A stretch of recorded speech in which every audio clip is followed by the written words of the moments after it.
Hey there, everybody. This is Production Director Matt. Just going over some of the more advanced features here in these live mixes. These aren't the kind of things that you'll need to know to survive a given Sunday. In fact, you might go your entire worship team career never having to touch some of these, but I think it is helpful to be familiar with them. They can get you out of some binds and some weird situations. So I'm just going to take the next couple minutes, talk through it. This is probably going to be a longer video, not super polished or anything like that. I'm just going to poke some buttons around and show you what you can do with these things. The first thing I want to show you is quick save. We mentioned in the last video to save. You go to Mix Tools, you hit save, you pick the slot you want to save it on, you push save, you hit yes, you type your name in, you hit done. You'll notice that was a ton of steps. If you've already got a mix saved and you're working on it and you just want to update it, you can just click and hold and it'll save over top of it. You want to be careful with that because it'll just overwrite whatever mix you have loaded. So let's say you started with somebody else's mix and you were updating it. If you were to just hold that, it would overwrite their mix. So you want to make sure that you're on your own file already. You've gone through the long save process at least once. But then after that, you can just quick save. It saves you a couple button presses. Not that button presses really take that long, but you could shave a couple seconds off of your life, you know. Next thing I want to show you is how to adjust all the channels at once. The easiest way to do that is to push and hold this adjust button. By the way, all the things that I'm doing here also apply on the double unit. You just want to make sure you're on the right color again. It's just a little easier to only deal with one. So you can do everything here. Just make sure you're on the right color. Everything will still apply. So if you push and hold, after about 3 seconds, the screen's going to go gray. That's going to give you the option to turn everything down or up all at once. That's a really helpful thing. One specific situation where that comes into play a lot. Let's say this is my mix right now. I've got the cues all the way up and I just need more of them for whatever reason. I'm a big cues fan. So I can't turn it up anymore. The way I can accomplish this and solve my own problem is if I push and hold this, it'll allow me to, I can turn everything down. So everything's gone down a little bit. Everything in my ears has gotten a little quieter. Then I can use my master volume and bump my volume up till I'm at that same volume level again. So now everything sounds exactly like it did 10 seconds ago, except now all of a sudden I've got extra room to turn the cues up. So if you get in that situation, that's a quick way to solve it. You get there again, just push and hold the volume knob. Eventually the screen will go gray. Then you can click it again to get out of that. That's a helpful thing sometimes. Let's see, Me knob. We mentioned we were going to talk about this. If you click the Me knob, this is how you set this up. But the Me knob is basically, think of it as almost like a hotkey for whatever channel you want to assign to it. So let's say, for example, I'm a vocalist and I'm on vocal number 2. I can click this knob, come over and select vocal number 2. Just vocal 2. So now you'll notice this knob controls vocal 2. Doesn't matter what I'm doing with the other stuff. I could be adjusting aux 3, up and down. This always goes to vocal 2. No matter what else I have selected, this is like a hotkey. So that can be really nice. You put your vocalist, you put your mic in there, you're a keys player, you can put the keys on that knob. I actually like to put the click on that knob. Just that feels like the thing I'm adjusting the most, so it helps to have it on a knob. You can put whatever you want there. You can even put multiple channels on that knob and it would adjust them up and down together. But yeah, that's just a helpful little like hotkey for yourself if you want to set that up. You also have the ability, so your Me group goes to this knob, but you also have 4 other groups that you can set up. So if you maybe wanted like your click and your cues to be together, you could do that. And so now you'll see whenever I adjust my click, the cues go with it. That more often than not, I think winds up being more hurtful than helpful because you can't adjust the ratio unless you go in and ungroup them and then adjust them and then regroup them. But if that's the kind of thing you want, you've got 4 groups. You could put the bass and the drums together. You could put the keys and the guitars together. Whatever floats your boat. You can pair them together and adjust them on the fly. And then your Me group goes to this knob. In there, you've also got, next. You've also got stereo pairs, which is just a group of 2 channels that are next to each other.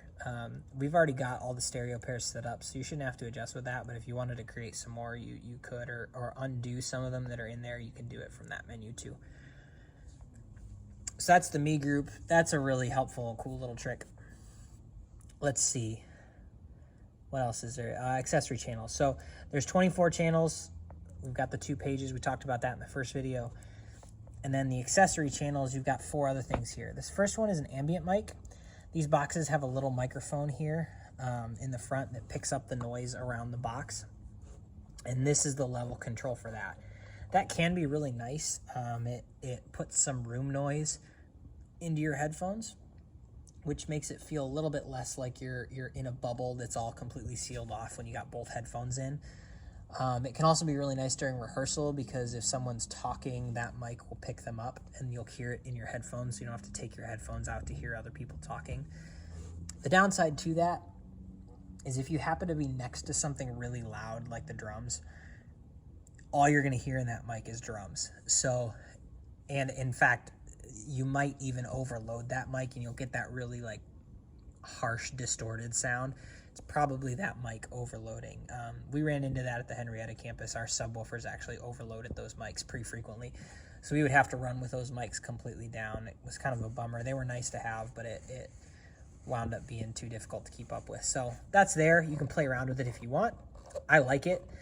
But again, if you're next to something really loud, it doesn't quite hold up for you.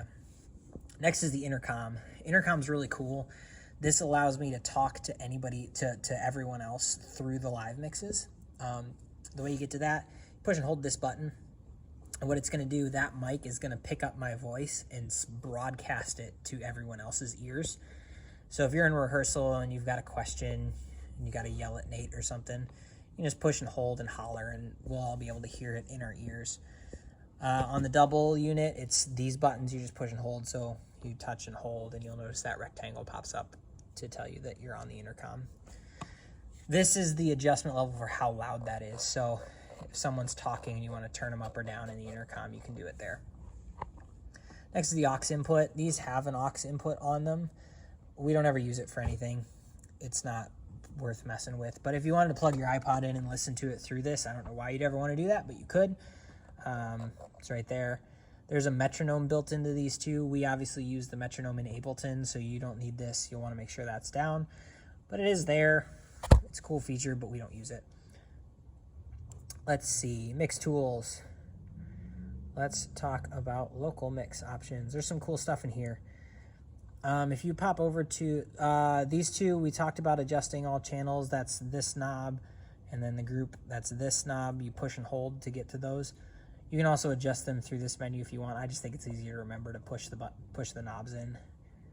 Master output settings. There's some cool stuff in here. So you've got the ability to take the master output that goes to your headphones and do some tweaking on it. You can put an EQ on it. You can turn the highs up a little bit or maybe turn the lows down or something. If you're feeling like you need those adjustments, you can do it here. There's a high pass filter, which gets rid of low frequencies below a certain threshold. It's got a compressor in it. You can set to a light, medium, or heavy ratio and kind of dial in how much of it you want. If you don't know what compressors do, don't feel any pressure to play with them. This is not the kind of thing that you need to have in order for your mix to sound good by any means. But it is a nice little bonus if you're the kind of person that likes to tweak and adjust and have fun with things. You can play around with that. It can help even things out, get rid of some of the spikiness and make things sound a little fuller. But probably best to, if you don't know what you're doing, just to not fuss with it. It's just not worth you getting all tied up in. It'll sound great without it. Reverb, this is my favorite thing in this whole thing. I can put reverb on my headphones. Large room, big KV sound, medium room, something smaller. Small room is even smaller of a space than that, and you can kind of dial in how much you want. Now, this does put reverb on everything, so like the click gets reverb, the cues get reverb, all the stuff gets reverb, which bothers some people. Some people, the click having reverb drives them absolutely nuts. I actually really like it. I love this medium room, set to about here.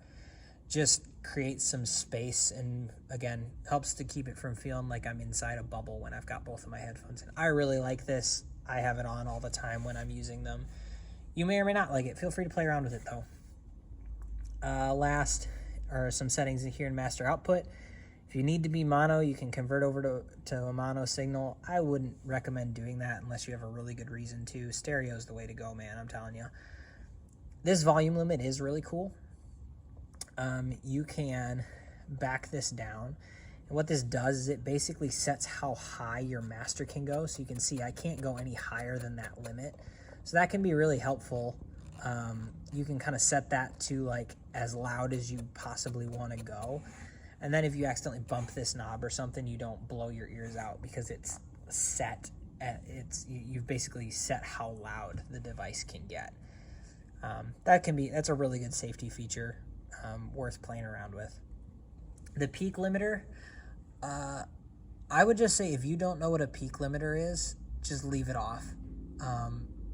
It can do some cool things if you dial it in correctly, but if you don't know what you're doing, it's going to give you some really funky sounds. Like your whole mix will sound really crunchy and distorted and suddenly lose volume all of a sudden. It's quite the thing. So I'd recommend leaving that down unless you really know what that is and why you would want to use it. With that though, if you hop on at the beginning of rehearsal and your ears just sound crazy and you can't figure out why, check that and make sure that's all the way down. That might be, that could be the reason why things are sounding kind of funky for you. Let's see, what else do we have? I've done all of that. Let's go to LiveMix. LiveMix is a cool thing. These boxes can talk to each other, and what I can do, I can actually control the mix on another box if I need to. Where this really comes into play though is moving save files around.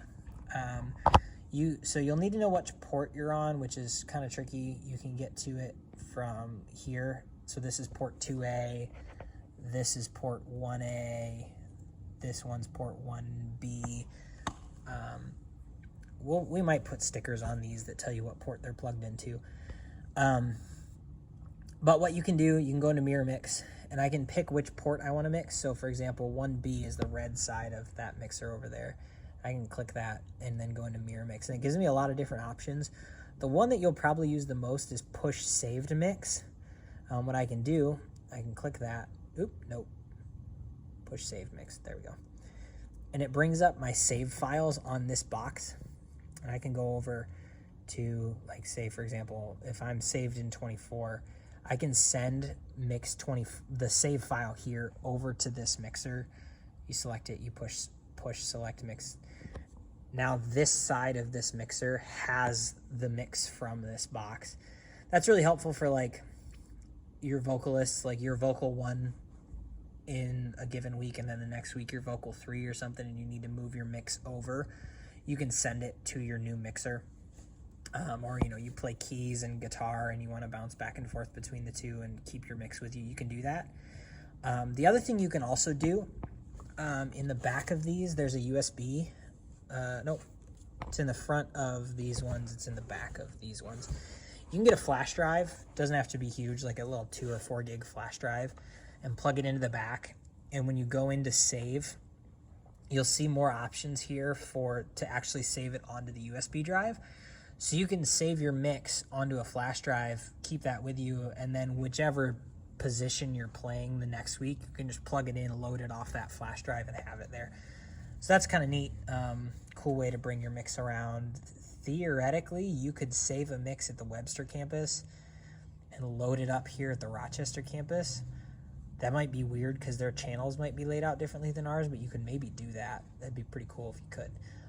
I'll have to look into that. But either way, that's just some cool stuff you can do with mirror mixing and transferring your mix around. I think that's through all the menu. Oh, there is some global stuff. Don't fuss with the global stuff because that just affects everybody's setup, and we don't want to do that. We want to make sure everybody's got a nice clean slate to work from and they aren't having to deal with your personal preferences for how you want things to go. There's also a couple global options. If you go here and you push and hold on a channel, you'll see there's like an EQ and dynamics preset. If you go to adjust that, you click and hold, you'll notice it'll warn you that it applies globally. You can actually adjust EQ and compression per channel, but it does it for everybody. And that winds up being really, really hard to work around if, you know, so it's best to just leave that off and don't be the person that messes with other people's mixes, because that's not fun. So if you see anything that says it's going to adjust a global setting, your best bet's to just not fuss with it, because it'll affect everybody and not be fun. So that's pretty much everything. If you want to learn more, there's some tutorials that go even more in depth you can find on YouTube or other places on the internet. But that's just kind of a little 15-minute overview of the ins and outs of what you can do with these guys. So feel free to play around with it, specifically the reverb. Again, that's Mix Tools, Local Mix, Master Output, Reverb. Play around with that. That was a game changer for me. That honestly is what took me from not liking in-ears to liking in-ears, was being able to put reverb on them. So definitely give that a shot. And feel free to ask me or Nate questions if you've got any. We want to make sure you guys love these because we think you will love them, and they're going to be a really, really good upgrade for you guys. So that's a little bit more of an in-depth look. Sorry, video's a little long, but yeah, good stuff, worth knowing. Like I said, not going to make or break a Sunday for you, but might get you out of a pinch here and there if you find yourself in one. All right, thanks, everybody.